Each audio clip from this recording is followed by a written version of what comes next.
everyone. This is the Blaine's World podcast that can be found each week on Facebook, YouTube, and LinkedIn. You can also listen in on Spotify and Apple Podcasts, and you can find out more information at the website www.blainesworld.net. I'm your host, Blaine Greenfield, and I'm here in my Zoom studio in lovely downtown Fairview, North Carolina.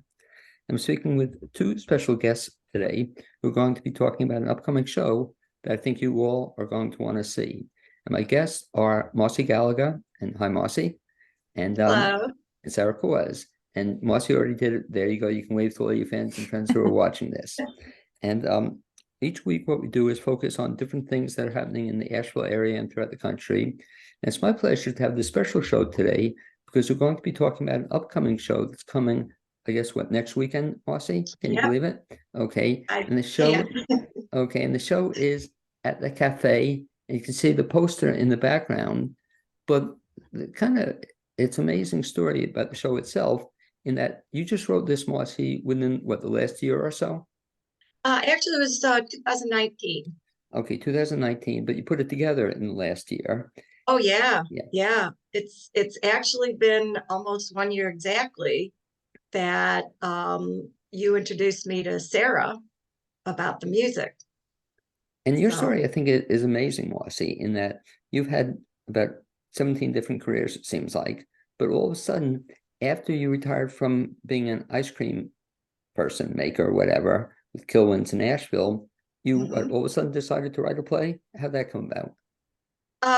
It's just really strange. My husband Tom and I went to see the musical The Greatest Showman in the movies. And I don't know, somehow that inspired me. The next morning I got up and I said to Tom, I'd like to write a musical. And he was like, okay, because he knows I have no musical talent or experience whatsoever. But he was like, okay, go for it. And I had an idea and I just started writing it and finished it maybe the end of 2019, beginning of 2020. And of course, COVID happened and I just put it away until things started opening up. And we should mention to folks that Marcy has a career as a writer, and you've written several novels, and you've written other stuff as well, but you've never written a musical. And that's where Sarah comes in just a second, that I still find it hard to believe that you wrote this musical, but no music. You just had the words to the songs. Was that it? Yeah. And the novels that I wrote were personalized romance novels. So they're only available on the website, yournovel.com. So I did have that experience, but yeah, writing a musical was totally different.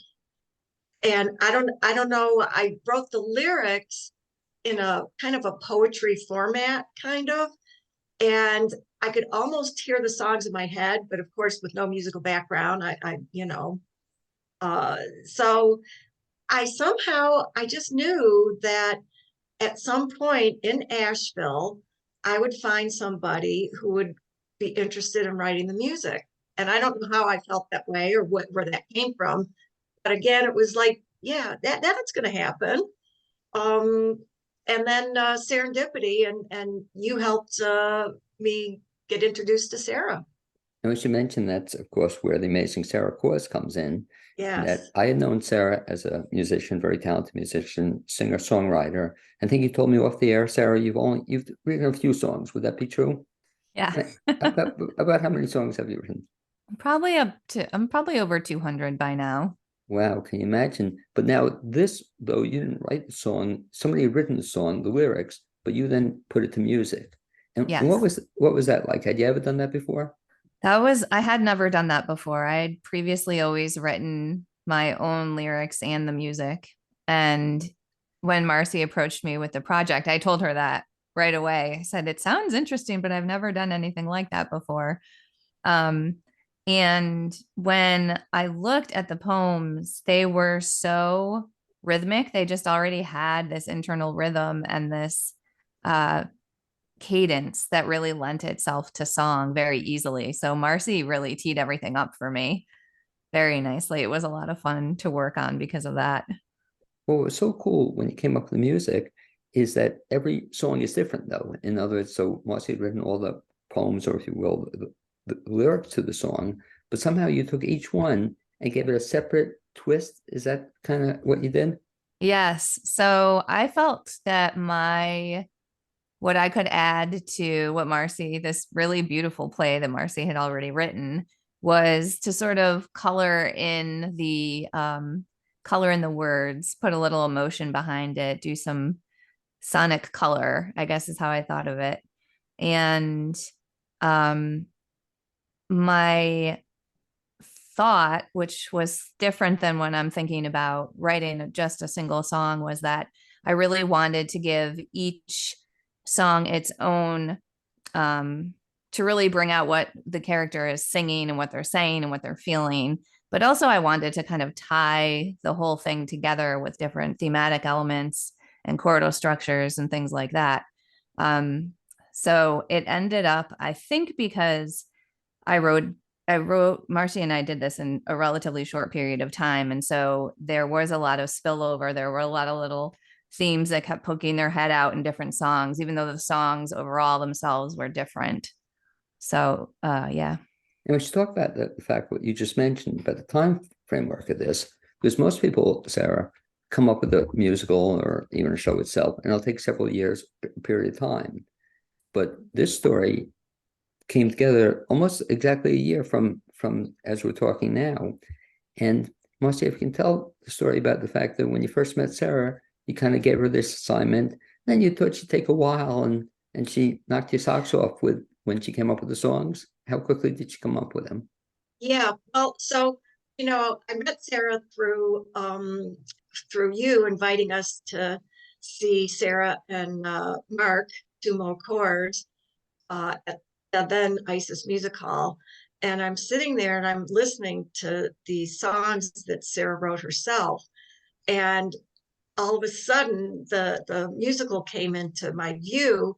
And I thought, I wonder if Sarah would be interested in writing the music. And I asked you about it after the show, because I knew you had known about At the Café, how I'd written it. And I asked you, I said, do you think Sarah would be interested in writing the music? And you said yes. And I'm thinking, how do you know that? but again, Blaine, that is a testament to your positivity, Mr. Positivity, we like to call you. So you connected me with Sarah by email. Sarah and I arranged to meet at a coffee house near both where we live.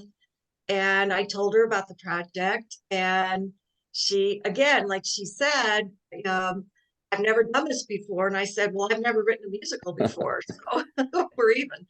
But I gave her the script and I said to her, look, if this just isn't something that you want to do, if it doesn't feel right, just let me know. No harm done. So I think it was a week or two later that she called me and said, can we meet again? And I said, sure.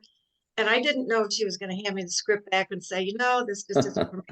Instead, she brought a big satchel and she brought her laptop out and she brought headphones out.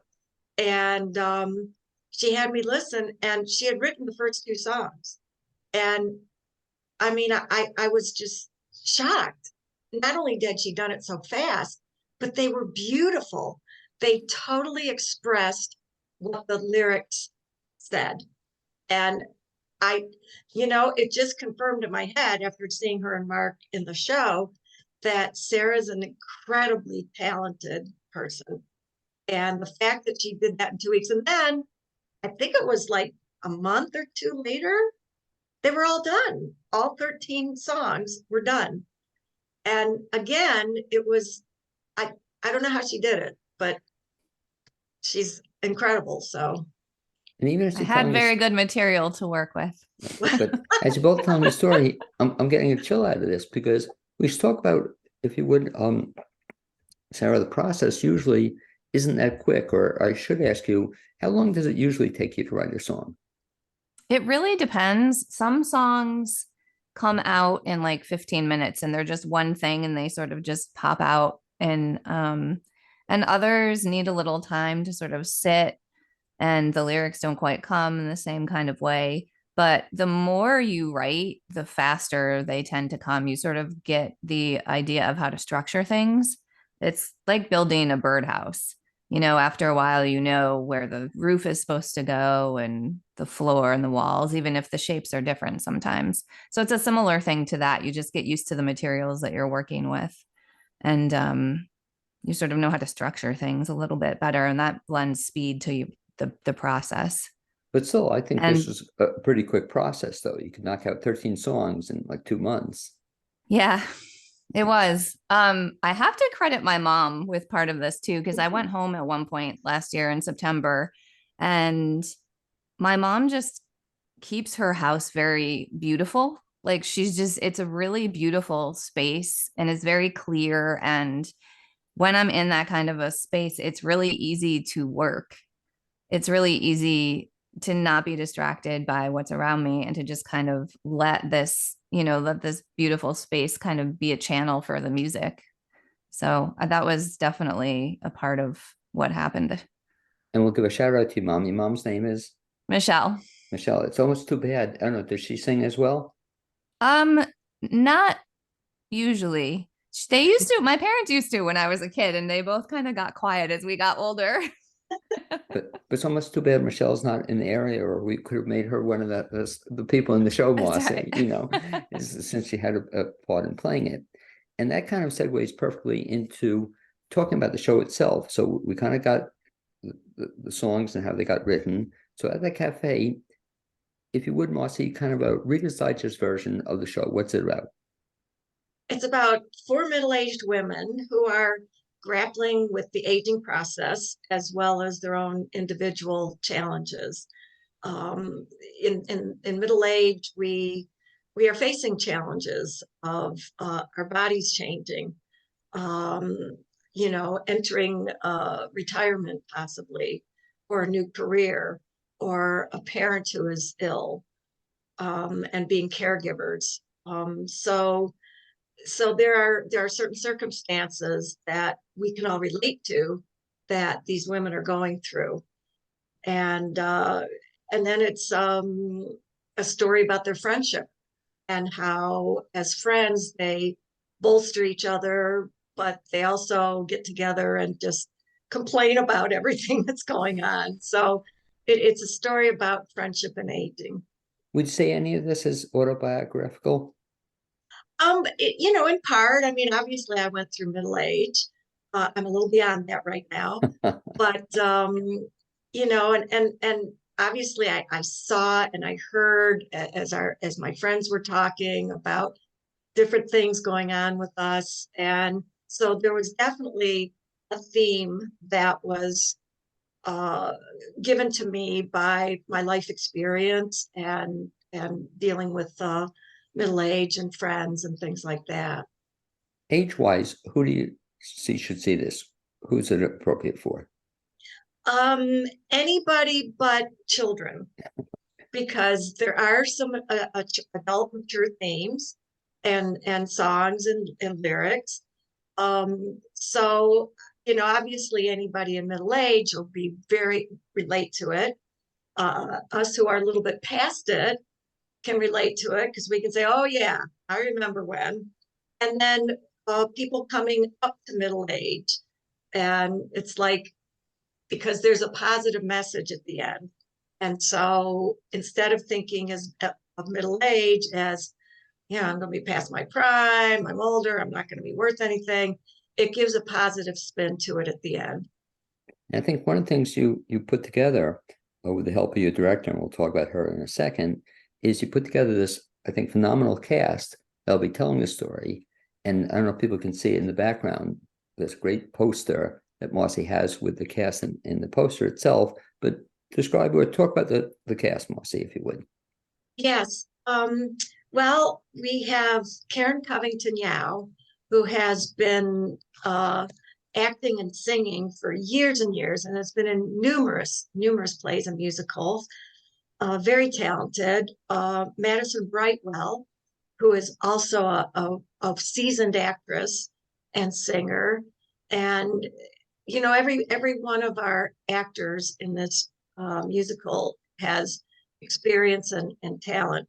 Roberta Whiteside, who again is a seasoned performer, and then we have Jan Robbins, who also has been in numerous productions. Madison Garris, who's a young lady, and she's been acting and singing since a very young age. And then Kai Strange, who has experience with the Montford Park Players, and is now working at the Magnetic Theater. So it's a well-rounded cast. They're all very individual, and I'm just very fortunate that they took a chance with this brand new musical. So it's been a joy to see them embodying their characters and singing the songs that have so much power to them for what each of these women are going through. By the way, I love how you describe that. I'll have to remember that, Sarah, seasoned. That's a nice way to describe somebody, a seasoned individual. And apropos to that, you also were lucky in that you have a seasoned, I guess, musical director, and we'll also talk about your regular director. But talk about your musical director a little bit. Yeah, Dave Bates plays the keyboards. And again, he's been playing since I think he was a child. He plays in, I think there's he has a Tuesday, every other Tuesday, Song Fest, where they sing, where he has people from the community just come in and they sing Broadway songs and popular songs. And he's also written his own musicals and had them perform. And so he took this challenge on and has been absolutely incredible working with the actors, and he's just doing fantastic. And Janice Bertucci Schreiber, I think she's been in theater in various positions for 50 years. Well, no, except we'll say she's seasoned also. Would you say? Yeah, she's Okay. seasoned. Right. And so we're very, very fortunate to have her directing. She's bringing very, very wonderful ideas to the script and to the staging. And then Cappy Tassetti is our stage manager, and she is known as the prop tart because she has done so many shows where she is in charge of props and staging and things like that. So we've got a great team, and it's gonna result in a great production. If folks want to see this production, mention, if you will, the dates and how to get tickets. Yes, August 18th, 19th, and 20th. That's the first weekend. The second weekend is the 25th, 26th, and 27th. We're going to be performing this at the Tina McGuire Theater, which is a small black box theater inside the Wortham Center for the Performing Arts. And it's an intimate theater arena because it's got, I think we have like 56, 58 seats. And so it's very intimate, and it's a great space. So if folks want to get tickets, do you have the website handy? Yes, it's www.worthamarts.com, and that's WORTHAMARTS.org. I'm sorry, .org. WorthamArts.org. And you could also go to the box office, and I think that's at 18 Biltmore Avenue. And then you can also get tickets by phone, which is 257-4530. So there's several ways to get tickets. And I should mention, if folks actually go down there, they can save a couple bucks as well, because there's a less of a service charge if they want to buy tickets in advance. And I should mention, Sarah, I guess, I don't know what nights you'll be there. Will you be at opening night, I assume, Sarah? I will be there for every night.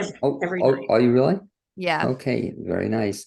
But I should mention, folks, that a lot of times people tell you that tickets are going to be hard to get.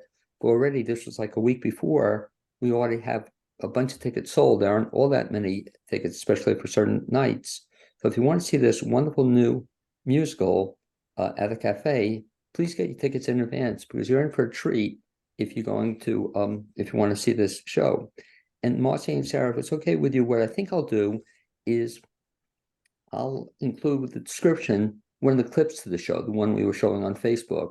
So if people want to get a feel for it, they can at least see one of the songs to the show.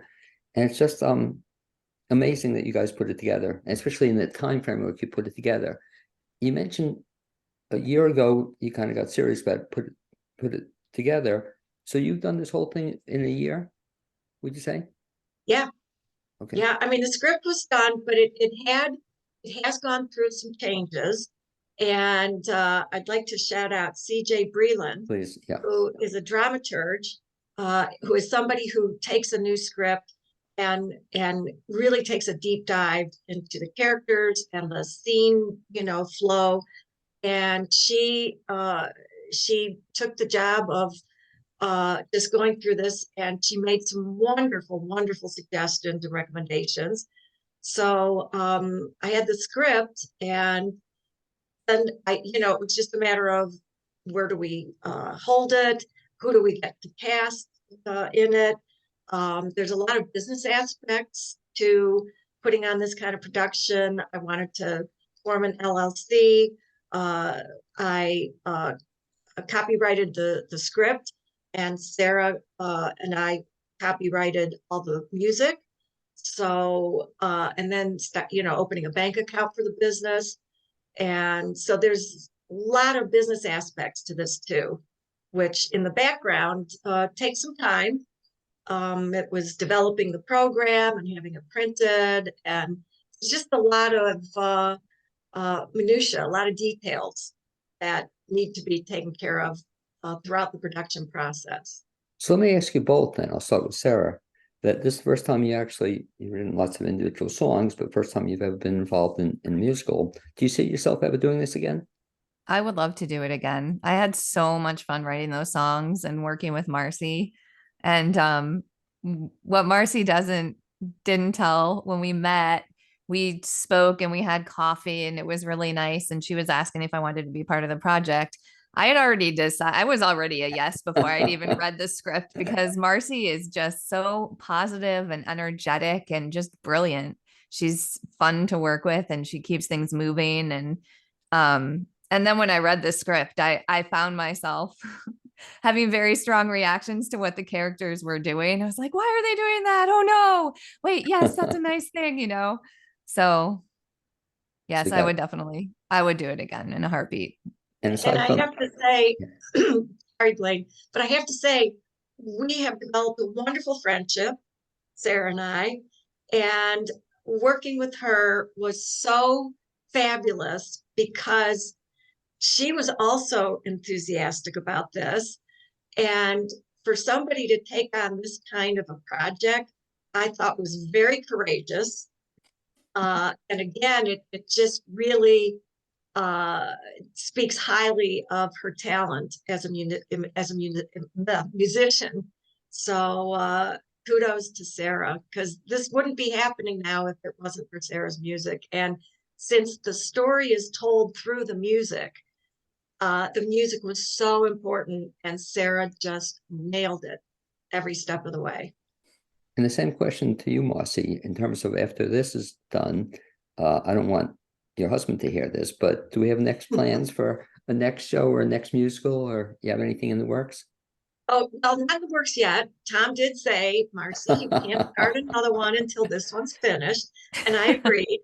But yeah, I've got like 3 or 4 ideas floating in my head, and other people have said, well, what about a play about this? Or what about a musical about this? So this is my new career.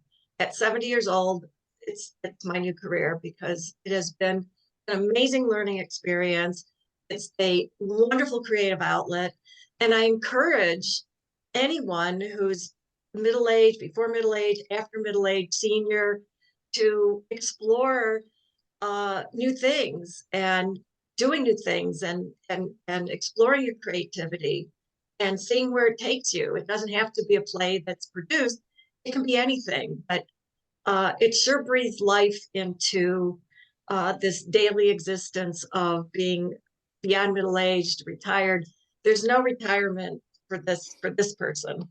And by the way, And I've heard that about a lot of people too. we should mention one other thing, Marcy, that you're doing with this show, which I think is really cool, is that you're working with one of the nonprofits in the area, that part of the proceeds are going to go to that group. What group is Yes. that?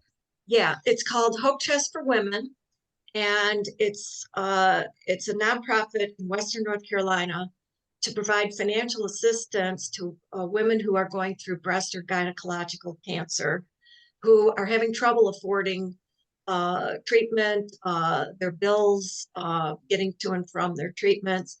And I'm a breast cancer survivor myself and have worked with Hope Chest for Women in the past. So it's a wonderful organization. I felt it fit really well with the theme of this musical. And so a portion of the proceeds, ticket sales, are going to be donated to them. And we should mention, Marcy, as we repeat the website, well, I'll have you repeat the website, and I'll mention one other thing we want to share with people. But the website for tickets is what? We'reTheMarts.org. Okay, it's starting next weekend already. Incredible for 2 weekends, and you want to get to see the Yes. show. Sarah, in terms of folks tracking your progress or some of the stuff you do aside from this show, what's the best way to find out about you? I'm in the duo with my friend Mark, as you said earlier, and the website for that is tumokohrs.com, which is TUMOKOHRS.com. And they can see some of your music there as well. Yeah, there's some audio snippets of audio files and Okay, and I should different mention things. you're in a treat if you see that. I should mention two last things also, that as I think I may have mentioned earlier, that we're going to put in the description, we'll put one of the songs that Sarah wrote with Marcy that you can click it on if you want to see how it sounds and looks. So we encourage you to do that after you hear this podcast. And one final thing, Marcy, if I can share it with you, we're still in the middle of a GoFundMe campaign, I believe, that if people would want to support Marcy's efforts, Sarah's efforts, everybody else's efforts, they can go to GoFundMe. I'll put in the description if you want to get involved in the show and help out with it. Please feel free to support it, because it's just an incredible thing you'll be supporting. And I want to thank you both for first of all being my guest on today's podcast, and also for all the work and time you put into this. I can't wait to next Friday, and you guys are going to be great. So thank you very much. And thank you, Blaine. Thank you, Blaine. I'd also like to thank Cappy Tossetti, my producer, and you already heard her mentioned as part of the show as well. Hopefully we'll see you folks sometime in the near future, if not before. Thank guys. Thank you. You. Take care. Bye. Great. Be well.